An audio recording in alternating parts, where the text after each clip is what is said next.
right, here we are for another exciting episode of the Near Memo, episode 207, with Mike and me and our very special guest, Kevin Indig, a growth advisor, SEO extraordinaire, and frequent speaker at industry events. He and colleagues have done a groundbreaking piece of behavioral research on how users interact with AI overviews on Google and how they feel about them, have expressed their attitudes and sentiments toward AI overviews, and we're going to get into that. So welcome, Kevin. I should say, I'm remiss in saying this episode is sponsored by Gather Up, which just had its Amp Up event, which Mike spoke at, and I gather was very successful. Gather Up was very successful. So thanks to them for sponsoring the podcast. And now, Kevin, it's your turn to talk. It's a pleasure to be on. Big shout out to Eric, my partner in crime, of course, running this study. I think there's a lot of interesting and insightful stuff that we can share. So why don't you guys just tell us about what inspired this study, why you did it, and what the methodology and the design was, so we give people a really concrete sense of what was going on. Yeah, absolutely.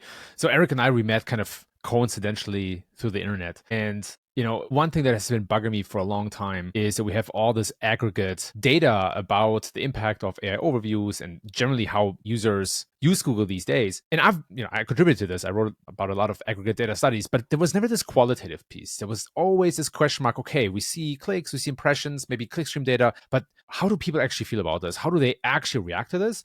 Because drawing conclusions from yourself or me from myself, not a great idea. Draw conclusions from our SEO bubble, also not a great idea. So we very quickly found that we were very interested in exploring that together. And Eric luckily has longstanding experience with running usability studies. We were blessed to have found two supporting companies to finance the study, which are DoFollow and Zofu. And without them, we would have never been able to do this because the investment was a solid 5-figure number. We were over 6 people to work on this study. We gathered almost 30 hours of recording material, over 13,000 words of annotation. So this is incredibly deep. And I think this really fills a void, not just, for me personally, but I heard a lot of clients who were asking, hey, so what is actually going on here? I heard a lot of colleagues in the industry and nobody really knew. We wanted to bring some light into that. And okay, great. Eric, did you want to add something? And by the way, is my microphone working okay now? Pretty good? Okay. Yeah, so I would just say I actually got this idea ages ago, 9 years ago, because Brian Dean did something way back in the day.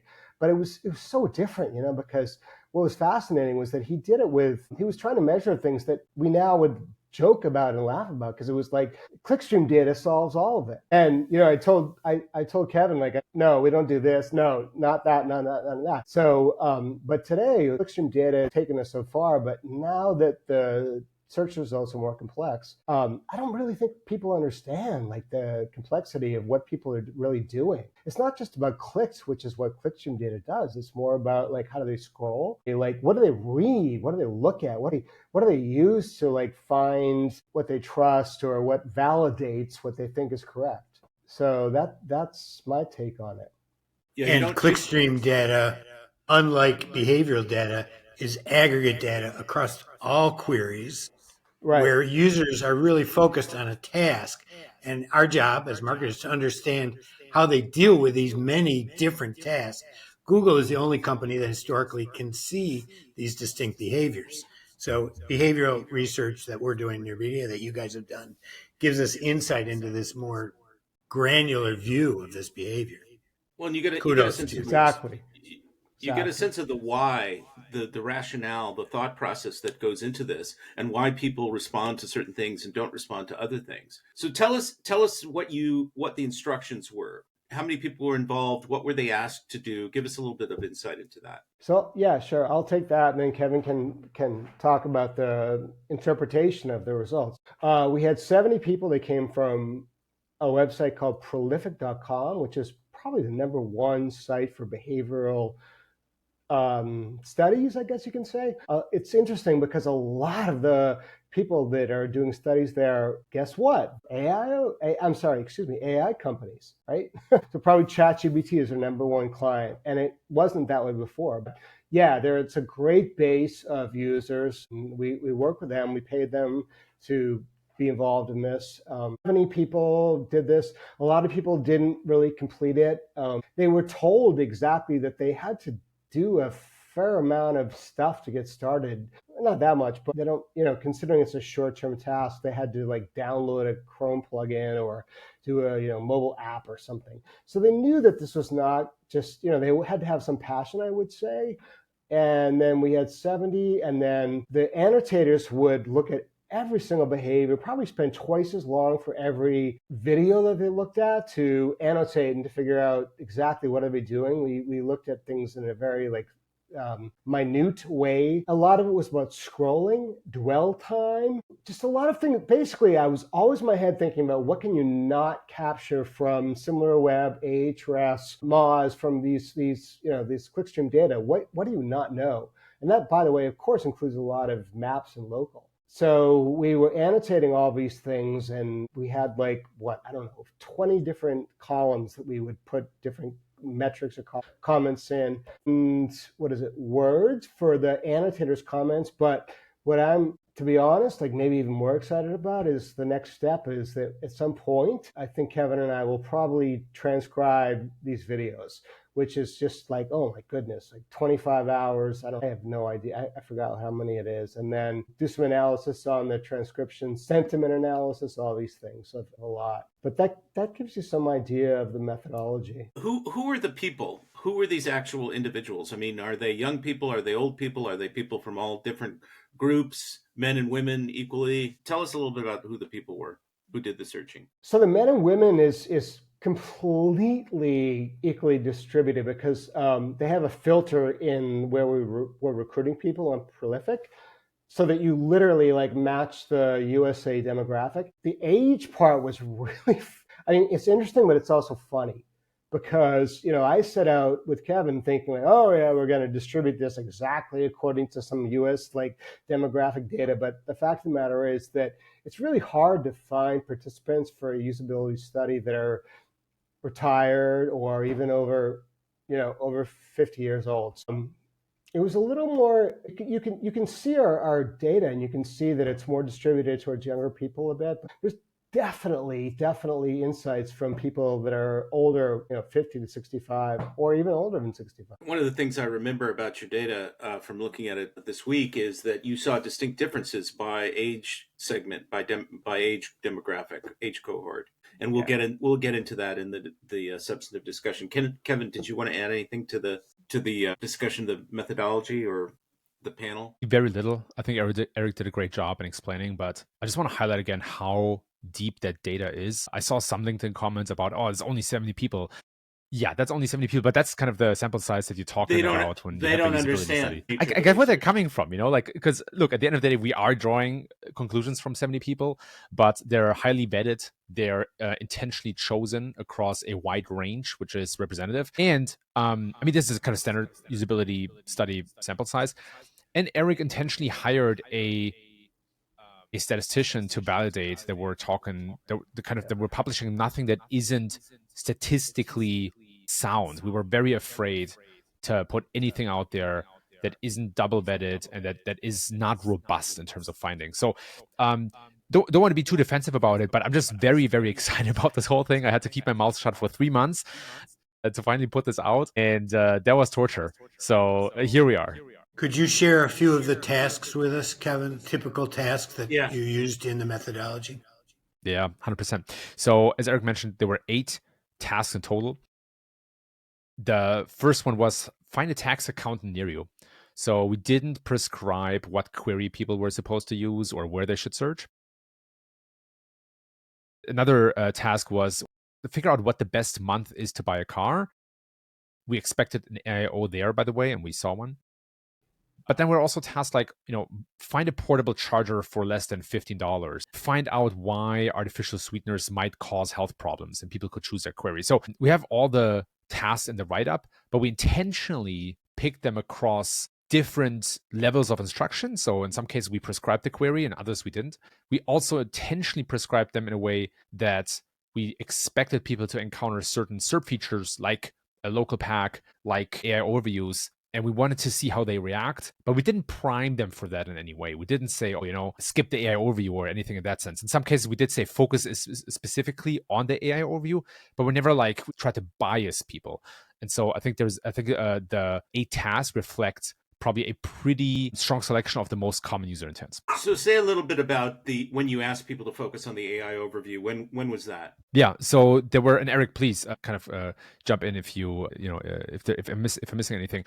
But we had AI overviews for, I'm checking right now, 4 queries, so 50% of 4 tasks, so 50% of the tasks. And one of the examples was why artificial sweeteners might cause health problems. And I'm not going to jump into the findings as I have to hold myself back a little bit, but we knew that there were some things to navigate, let's call it this way, but we didn't prescribe any of that or prime users anyway. But on that question, you specifically said find the answer in an AIO or click on a citation to get it. Eric, do you remember? Just because I was like deep in the mud, which I loved. I love getting all this like user behavior mud all over me. But so it was actually three of 8 questions where they were told that what they were told was like, please focus your answer on specifically on the, we didn't say specifically, but focus your answer on AIO and find it from text or from, so we kind of even primed them a little bit by saying like click or by clicking blah, blah, blah. But even then, like, it was quite surprising how many people did not click out. And then that was 3 of 8. And then one was local intent, one was shopping. Those did not, I think, I'm trying to think what else did not have AIO, but those are 2 that did not. But primarily, we're really hoping to see how people are interacting with AIO. So you did, just to clarify, you did not see AI overviews for any of the local queries, or did you? So we did one question. That's a good question. I don't think there was any. I mean, I have to go back and look at the raw data, but I don't think anything for that. And remember too, like, this was kind of a weird period because it was when there was a lot of changes in AIO. I think now there's more hyperlinked text in the AIO. At that time, it was quite surprising how much of it was just like raw text. And then there were some, link icons, and people just like, they're very small. Yeah, and why would someone, right? Like a little thing like that in a blog post, like no one clicks on that. But even the carousels too, they didn't click on it much. So okay, yeah, so let's I think it was just 2. It was great. Not AI. So with that sort of sense of things, and we can revisit some of the methodology as we discuss.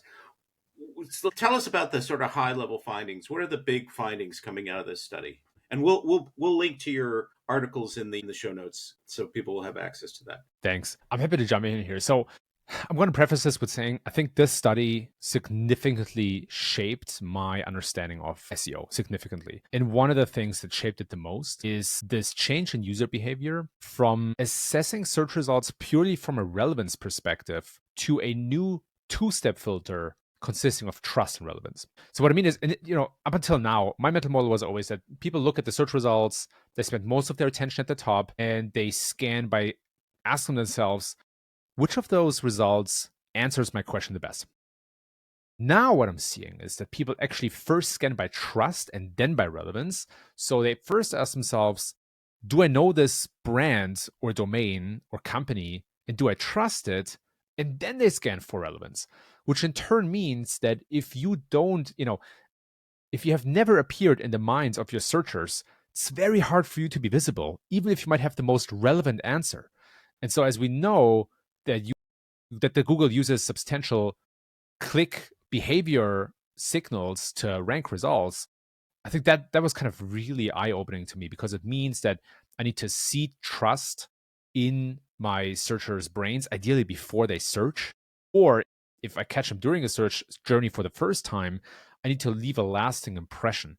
And I think that just, we know concepts like EAT, where kind of trustworthiness is somewhere baked in there, but I've never seen so precisely. And again, we have some of the clips of users who comment on that in the write-up of the study. I've never seen users so precisely pick results that they trust and that they know. And that to me was just completely eye-opening. Mike, you want to just to reinforce that point, in our behavioral research, which is primarily local, the trust is frequently shorthanded by review stars and ratings, or rating stars and review quantities. And people will literally navigate up and down the page to find them. So if a deep organic page had review stars on it, they would scroll down. if an ad, like a local service ad, had review stars, they'd scroll up to it. So in local, there is a proxy for that trust, and that's review stars. And we see people trek to them like a magnet. Yeah. Hey, let me quickly clarify something, Kevin. I don't mean to cut you off. So you're referring to trust, but there's also this idea of awareness. So are you distinguishing between awareness and trust? Are they the same thing in your mind? Talk a little bit about that. Yeah, it's such a great question because I'll probably write a follow-up post about just that point. So the way that I conceptualize this is on a graph with a y and x axis, where y is trust and x is awareness. And ideally, you're at an exact 45-degree angle where a lot of people know you and a lot of people trust you. And there are lots of brands that are leaning too hard on one of the sides. And of course, you can also be very known and have negative trust, right? If you are in the press, Theranos, something like these companies. It's hard to be trusted, right? It's hard to be trusted if you're totally unknown, though. It's almost as though awareness is a precursor or foundational for trust. Although, in Mike's, just a quick point about what Mike said, a lot of times people don't know the brands and local that they're dealing with, and the review volumes and star ratings are a proxy for trust, and so they go straight to trust using that system. But go ahead, sorry. Yes. What I will say is that it is probably harder for a lot of people to trust you the more known you are, right? Like talking about Comcast, they're probably, I don't have the data to support this, right? But in my understanding, the more known you are, the more surface there is for people to be disappointed and maybe not trust you. But we saw the same reaction to reviews in our study as well. So for the task where users had to find a local accountant, we noticed that, one of them, for example, specifically picked out Yelp because he trusts Yelp, and then specifically said, word verbatim, I'm picking that tax account because they have the best reviews. Absolutely. Whenever there are reviews, shopping, local, whatever it is, reviews really seem to be the final decision criteria. And I will also say, I mean, you probably know this better than I, but there probably is also something as like, having 2 good reviews, and then you're probably not trustworthy anymore. You know what I mean? So I think this kind of element between reviews and trust is a really, really important one. I think, for example, a great way to foster trust generally is just obviously to get good reviews, get lots of reviews, and get them where people are aware. So in the software world, that could be G2. In the shopping world, that could be Trustpilot. And then in the local world, that could be Google Maps. Just one comment. I had a question on shopping with 70 people. And really fascinating to me was that the final choice, where they would pick their answer, where they would find the information they're looking for, was almost the same for shopping and maps. So I found that quite interesting. There's so much granular information in shopping and also in maps. For whatever reason, like people trust shopping carousels, including sponsored and whatnot, to the same extent as maps and local.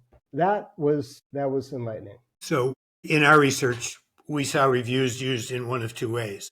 One was to make an initial choice based on this trust. The other, though, was in price and proximity driven decisions like storage. Price and proximity became the prominent characteristics, and they used reviews to reject some of the choices. So it depends on the query and the intent of the query and their goal. If it's a lawyer, reviews drive the decision. If it's a doctor, reviews drive the decision. But if it's something that's price driven, price drives the decision, and reviews are a reason to reject some of the remaining choices, just as a note comparison. So it's very vertical specific is what we've seen. Yeah.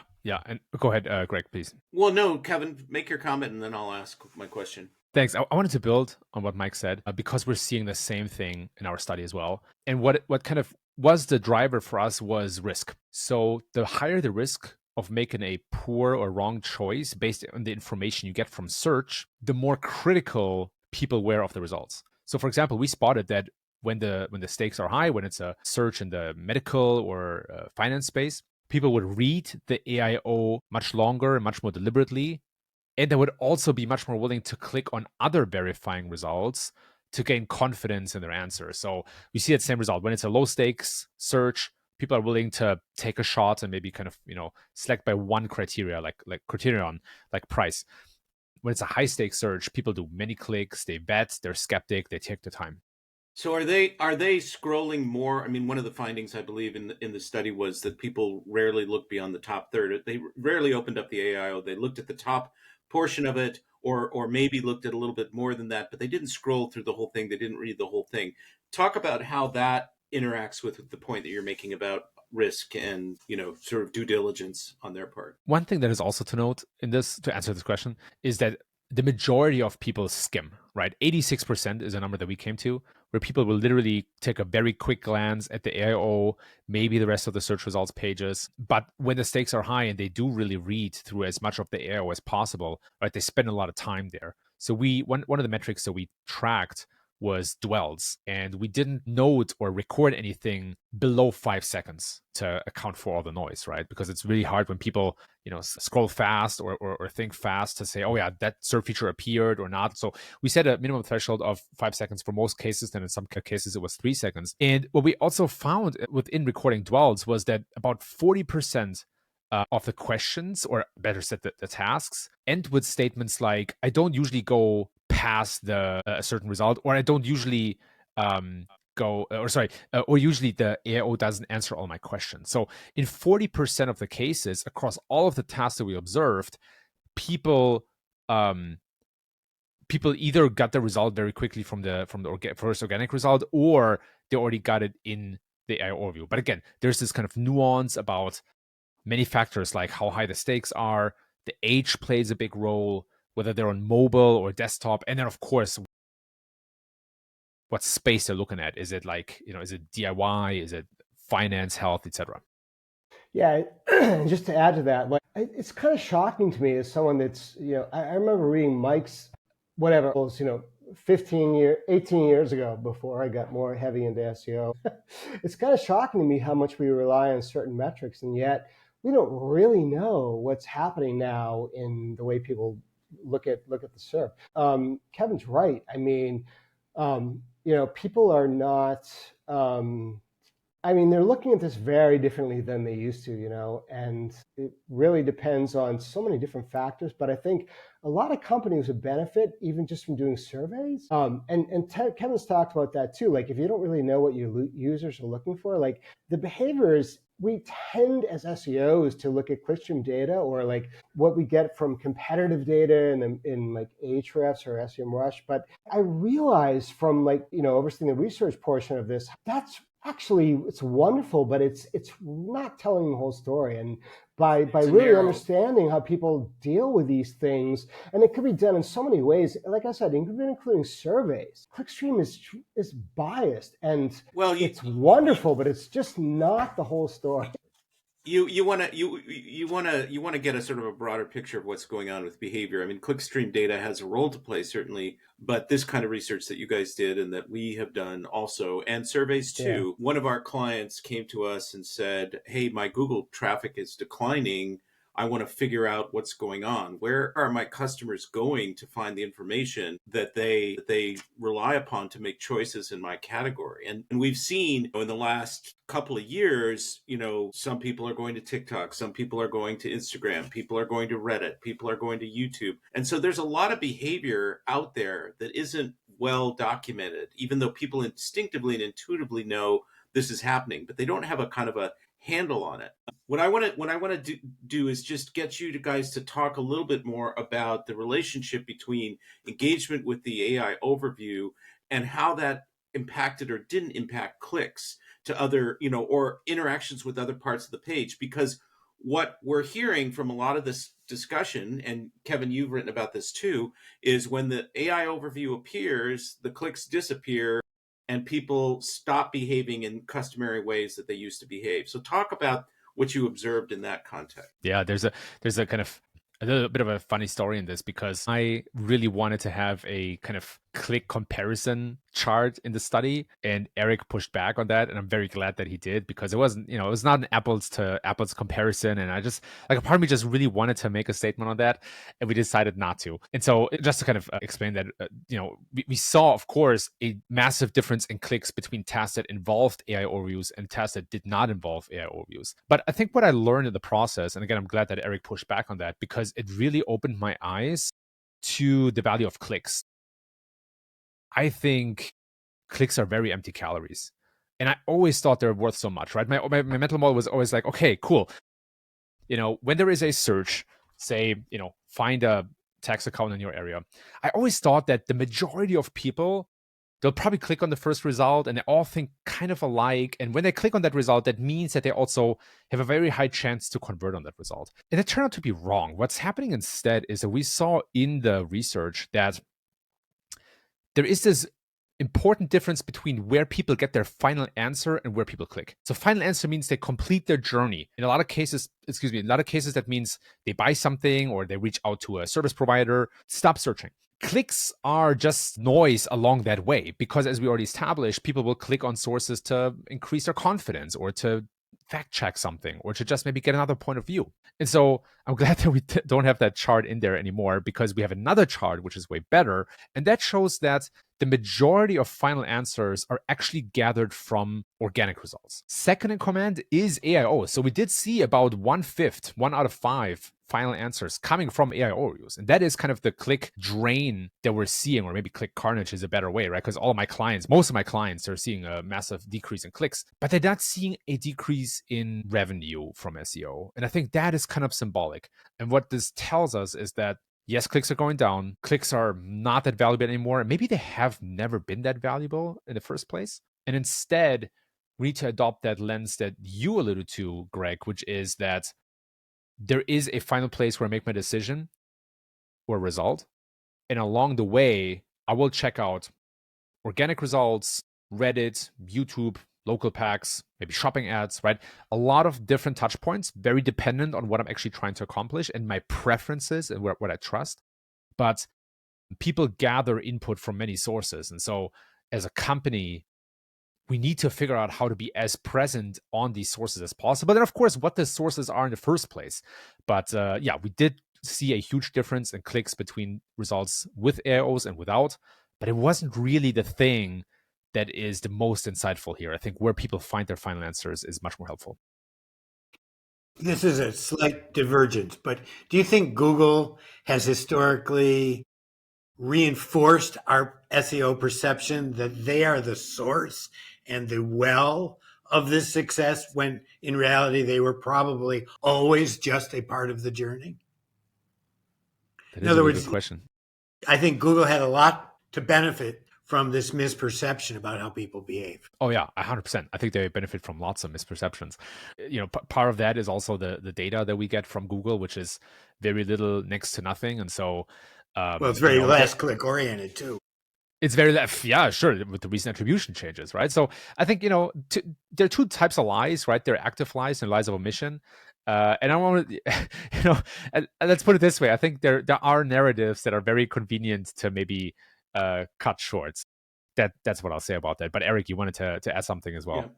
Yeah, I was just going to say, so they do change AIO a lot, right? And I would have to look at some of the more recent studies about what is actually appearing. But we didn't have many opportunities to click from the AIO, from the main panel, which is the text, of course. And then it would be a right panel. And when you're looking at desktop, there would be like a below carousels when you're on mobile. But most of it was just those like link icons, which people really don't like. And then if it was hypertext, that was really fascinating. I've said to Kevin before, it's almost like the way people read blog posts. If they see like we had one question which was about PayPal. How do you transfer a balance over to your bank account? And if it said like, check PayPal for their answer, like, oh my God, yeah, of course people want to check it. But if it's like a bunch of text, like blah, blah, blah, and then here's PayPal, it's very much like reading a blog post where they consider these things in a similar way. Yeah. Sorry, just one quick other thing was that sure. So we just, the number of clicks out was just super duper small. I mean, even clicking over to that panel where there's like an opportunity to have 20 external links, no, people didn't click on those. And I feel like a lot of this also has to do with, and you guys have done these studies on maps, so you must have seen the same thing. I feel like a lot of the way people behave in the SERP is based on becoming comfortable with what they're used to, right? So with AIO, it's so funny because they're skeptical and they want to be skeptical. And okay, yeah, maybe there's a bias because they know someone's going to watch how they're behaving. But yeah, they're kind of skeptical. But after a while, they're going to get used to this, I think. So let me clarify that. So you're saying that people express skepticism about the AI overviews. What in particular? The credibility of the information, whether it was useful. What was going on with that? Well, I mean, Kevin knows more about this from all the research he's done on AIOs, but I would just say that it's so interesting how they want to skim citations and the rest of a SERP. I mean, it's almost like some kind of classic psychology experiment where they have a preconceived notion that, yeah, that's probably right. Like AIO said this, sounds good to me. But then they go down and they're like reading through citations and they want to find something that verifies it's correct. And then I would just also say that we had a question after every single task saying, how much do you trust what you found? Did you find what you're looking for? And the satisfaction for AIO was extremely high. So even though they're like trying to validate these answers, they seem to have, like, in my opinion, way too much trust when I read about how many things in AIO are just not quite accurate. Yeah, they just have to go to Blue Sky or Twitter and they can see all the screw ups that are going on all the time with the AI overviews. Two quick comments. One is, even though Google itself has written very often about the complexity of shopping journeys or purchase journeys, we tend to really look at individual sessions, like, oh, there are no clicks here, so that means we're not going to be getting the desired outcome. It's like we're looking. This is a point that Microsoft made in the early days of Bing, is that all of these search sessions are viewed as independent of one another, and they're just not. I mean, this is something you were saying, Kevin, just a moment ago. They are part of a much larger context that may play out over a single day, days, even a much longer period, depending on the complexity of what they're looking for. And so that's one point. So if you're losing clicks in any given situation, or the clicks aren't the same as they were, that doesn't necessarily mean you're not going to get the sale in the end. Join us next week for part 2 of this conversation with Eric von Buskirk and Kevin Indig, where we will discuss the strategic implications of this research and what SEOs should do about it. Thank you again for joining us.